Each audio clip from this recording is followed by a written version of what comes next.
My name is Vincent Schrieber, but I hold the title of King Vincent Jabaan Schrieber. And welcome in country is Gayu Garan, Yundu Bama Jabaan, Gayu Bara, Yundu Bama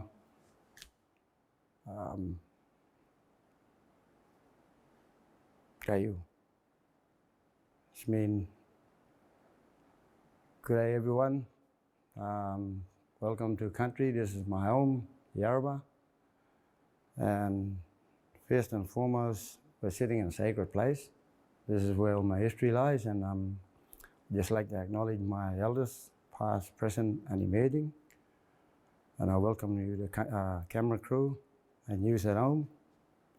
Welcome to Yarrabah. The role that I hold as king of the tribal clan group here, the Kunganji people, is very important. It was handed down from my grandfather to my grandfather to my grandmother to my dad, then on to me. And that role plays a significant part in Yarrabah, what Yarrabah meant and who we are today. It was acknowledged that, my grandfather was a king, but when the gospel came to our shores, the English, we didn't speak it, and the non-indigenous people who brought the gospel to the shore, they couldn't understand our language, so he knew there was a tribal leader in the clan group, and he identified him as my grandfather. So he gave him that role and he started communicating with him. But he also had lay readers who were indigenous people who sort of understand their language, and they were translators for the non-indigenous pastor and to my grandfather. And yeah, this is where the title comes from. We as a community, we hold great faith in Ngayubar. And you may know him as our Lord and Savior, but we call him Ngayubar in our language, the giver of life, the giver of the land we live on. That's all indigenous people. So, well, if we go back to, I'll still go back to my grandfather, my first grandfather. When the gospel came to our shore, our identity was stolen. It was taken away from us. Who we were as first occupant of this land, of this country, the traditional owners, the owners themselves. All our cultural dancing, what we used to eat, our gatherings, that was all taken away.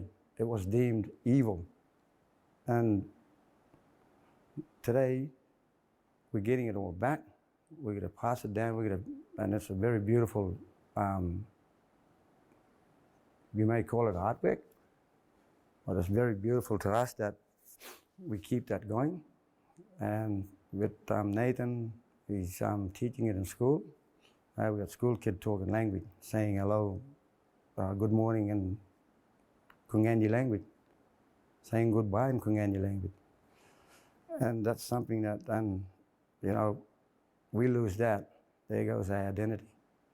But we gain it, we earn it, and we embrace it. Then we as traditional owners, we get back our identity. Yeah, well, see, this is where we can showcase what our grandparents taught each and every one of us. We got artists up here, just up on the other side of the shed, and they're all my mob. They were one mob. And what they've been brought up with, the grandmother there, the same grandmother that I grew up with, she used to have stories. She used to make baskets. I used to live next door there, just getting yakkles and watching her weave and do stuff. And seeing that passed on today, and seeing it being made and delivered in Yarrabah, and selling it out in town, mainstream, that's amazing, I'm very proud to be their king. I like to see them advance more, and it's very hard to go advance outside. I like to see us build something here that where they can go up to grade 10, don't have to jump ship and go outside, where we can expand it and keep that knowledge going as they're going through their schooling. getting educated, but carrying their knowledge at the same time.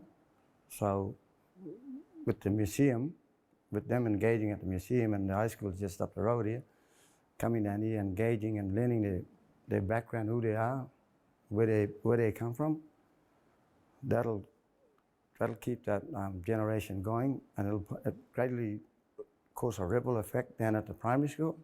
They want to go to school, and get up to the next level, go to the high school, finish off in high school, get a degree, get a diploma, go to uni, make Yarrabah a better place to live in. So at the moment, the Generation Y, we have a lot of them on unemployment at the moment because they didn't advance to the next stage because they were too shy or, money-wise. But they were very artistic. The things they draw in class or they do at home or by themselves, they've got it up here. It's just educating them how to use it and use it as a tool, and be happy about it. I think ever since CIAF started, and I went to the first one and the second one, and what I've seen is that the history that's been shared by talented artists from all communities, Torres Strait, and you'd be amazed what the storytellings they must have been listening to and how they put it into arts. And this is so unique that I think as an indigenous people of this country, we have a gift. We have a gift to show the world that it's unique. You'll never find it anywhere else in the world. It's so unique that even that dancing, that dressmaking, bead making, shell painting, we can see something that wouldn't mean a thing to anyone, but as soon as we start playing with it, something comes to us from our ancestors that have been passed on, and we turn it into art. And I think we should have all be happy that we have that gift.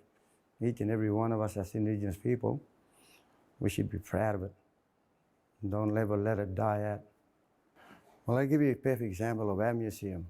When you walk to the door, you see the history of Yarrabah. Then as you walk around it, you see the development of Yarrabah as you're walking around it. And then when you come to the end, it doesn't end there. It's the young people. They just bring in another new storyline to it. They're adding a storyline to it, and it keeps on evolving. And that's why I'm so proud when I walk in this place. I see my ancestors, then my dad and my grandma, and my aunties, uncles, and the other generation. Then I see myself. Then it comes around in the next generation, and it keeps on going.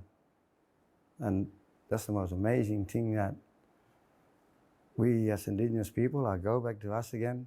We have that storyline. It's a never ending story. And that's something that you got to be proud of. That's every museum I go to, even if it's not indigenous.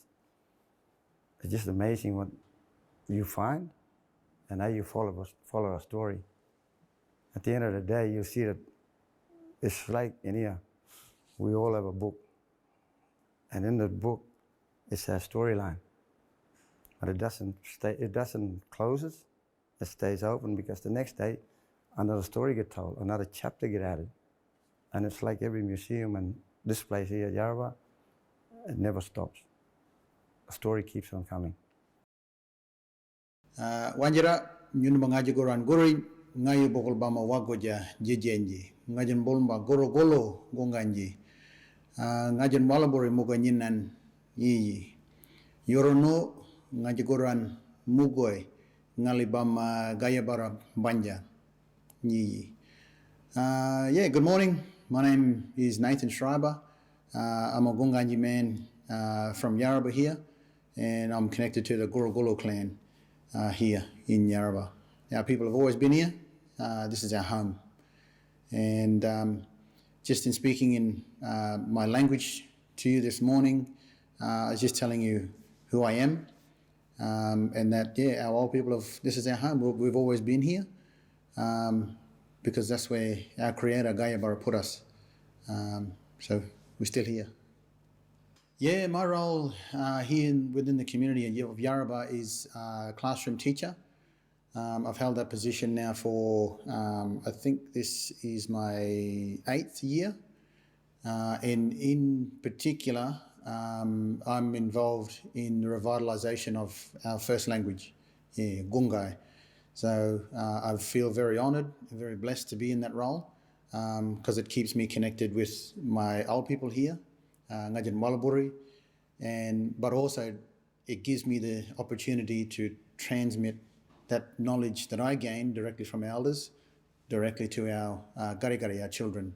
Yeah, so the language, the culture, the country, all that knowledge, I'm part of that process of transferring it. Our culture is displayed in many different ways, through language, through stories, and obviously through art. Within my role, I try to incorporate as much as I can the visual arts.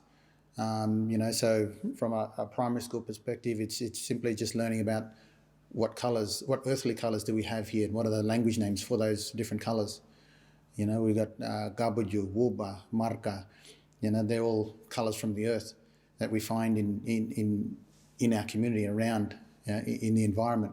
Having an art centre here locally is very important for us here, because the fact that art for us, it connects with so many other things, so through this the physical displays of for me it's a visual way of storytelling, and connecting people who might look at some of our artwork, giving them a way to connect with our stories, our culture, our community, our ways of living, and so being able to share that with a lot of outside audience, but even from a community point of view, being able to share those stories from one generation to the next. Yeah, so having a facility here in Yarrabah gives us that opportunity to do what our ancestors have been doing for so long.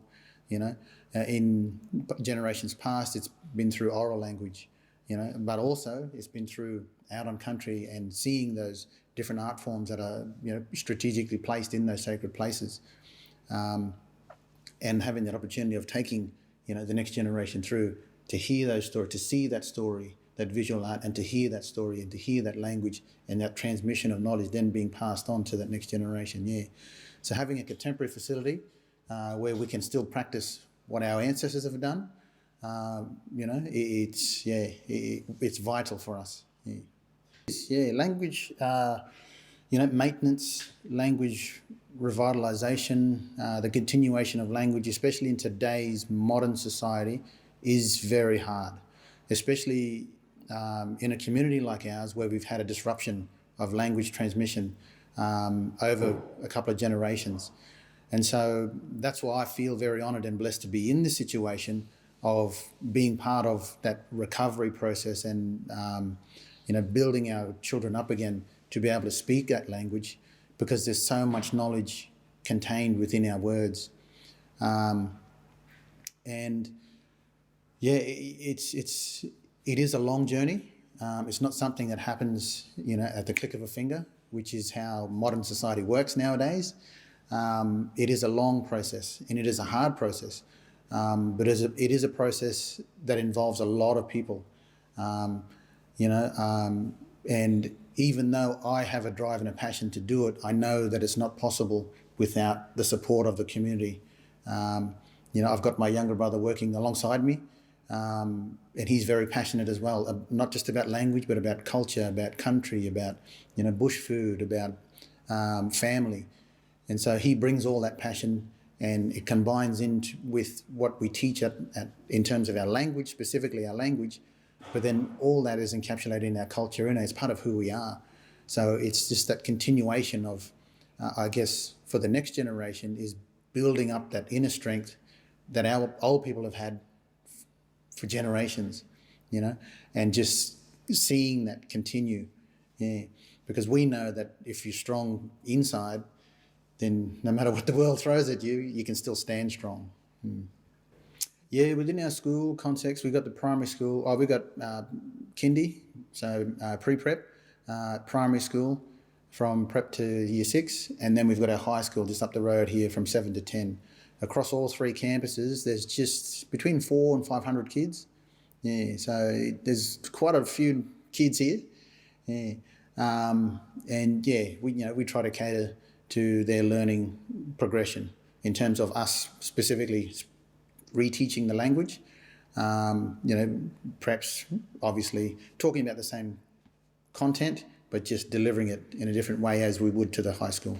Historically, if you go from the very beginning, our ancestors, Gunganji, were placed here by Yarrabah, and then throughout recent history, modern history, we've had different groups either forcibly moved here, or we've also had a lot of our old people call out for neighbouring groups to come and help in time of need. Like we had raiding parties coming from the south, so we'd call to the west to ask for mob to come, boost our numbers so we can fight these mob off. And that relationship was strong. It was also reciprocal. So, mob from up Tablelands, they'd come down, they'd help us in times when we need, and then they'd have access to all the seafood, because we coastal people, things we have here, you don't have up the Tablelands, and vice versa, So, and all this is taught to our kids, to build up that sense of not just respect ourselves, but respect our other mob as well, because these relationships, they're long time relationships. They're not just ones that have been built, overnight. So perfect example would be, we in Gorogolo now. This is our dry season. It's a good time for hunting.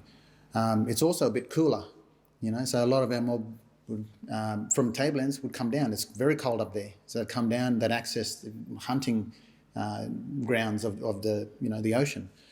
And in summertime, Gorobunna, wet season, gets very hot, humid along the coast here. So a lot of our mob would travel up to the Tablelands, a bit cooler. The air's a bit cooler up there. So these types of things, conversations are had within the classroom, and they're important conversations that need to be had. Yeah. Our program from the outset has been driven by the community. And that was part of the control measures that I put in place in negotiation with elders group here from the outset. Was the school, even though we're running the program at the school, and Education Queensland has set curriculum documents that we have to abide by, being a Queensland teacher, we still the elders still felt that we needed to have complete control over that program.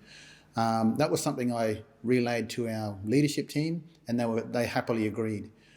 From the onset, it was, no, this program, we don't have a design for it. This is to be run by the community, developed by the community, run by the community, for the community.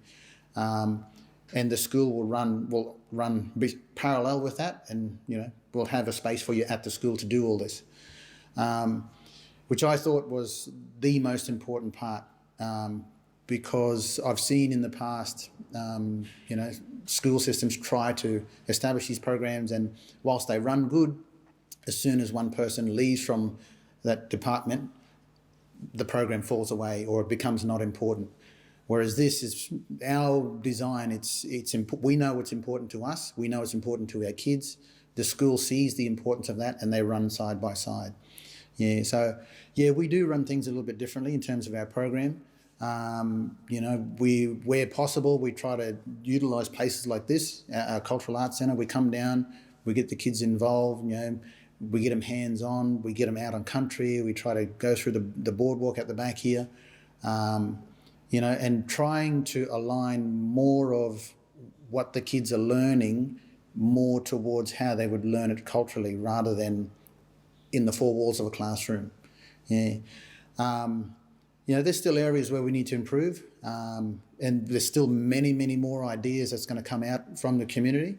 But we're on this journey, and we're taking one step at a time, and we're trying to make our steps calculated so that we can all move forward in the one direction rather than having one group say we need to go this way or we need to go that way. And let's all come together, we talk about it, let's all move forward together.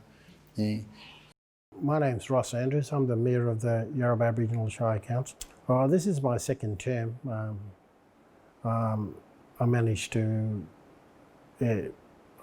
contest the elections this year, and the community had a voice in terms of my continuation of the local government mayor for another period, another 4 more years. So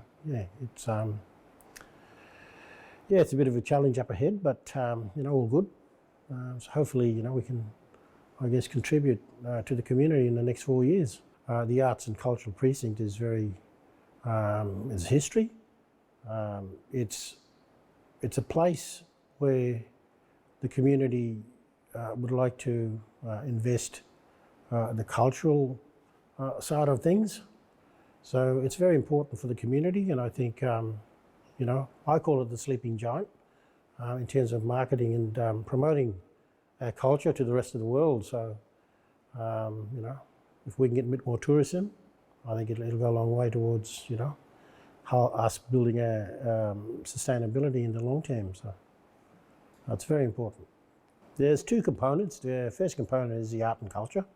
So I guess restoring, promoting, engaging and preserving the history of not only the Yarrabah community but the people in general and the history of Yarrabah. So Yarrabah's got a very rich history in terms of promoting not only internally but to the rest of the world. So I think it's very important. The other component is the museum. So the preservation of the history and the establishment of Yarrabah as an Anglican mission. So it's important for us to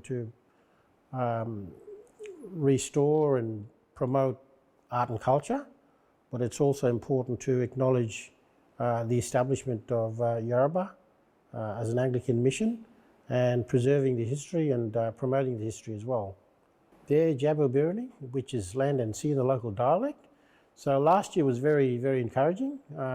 We work closely with the Art Centre and the museum, and it also complemented the Yarrabah Cultural and Music Festival, which happened last year. So we're really, really encouraged by Yarrabah Arts and Cultural Centre promoting Jabaan and working also with the Cairns Indigenous Art Fair. So I think we can, encourage that blend. And Yarrabah, it's promoting Yarrabah artists as well. Many of the artists have worked in Yarrabah for many, many years, and there's also artists out in the community. So I think promoting the artist and their work is very important, but also promoting Yarrabah and the art and cultural in terms of visual and creative arts. So, textile, ceramics, and others. So it's very important. Yeah, I think it's very exciting to have Jabaan tour to all the other regions throughout Queensland, and I think it's important for us to promote land and sea of Yarrabah to the rest of other places, and also the artists, giving them some recognition in terms of their art. And they do a really good job, and I think we need to support them, encourage them, and get behind them in this journey of promoting Indigenous art and culture to the rest of the world. So I think we can take a lot from that in terms of reconciliation, where we take out our art and we showcase that to other regions. And it's a two-way learning, so they learn off us and we learn off them as well in terms of bringing back some of the expertise or some of the information back to community and helping the local Indigenous artists grow in terms of their professional and personal development. So it's very important. Yeah. The vision I have is to really get behind the artist, not only the artist here in the Arts and Cultural Precinct, but the other artists that are out in the community in terms of their work, because Their work is very important because they're preserving the cultural history of 65,000 years of Indigenous people in this country and our occupation of this country. So promoting our connection to country, but also acknowledging that there's a really great history of Indigenous people and our relationship with land and sea, and there's no other better way than to promote that through art and culture.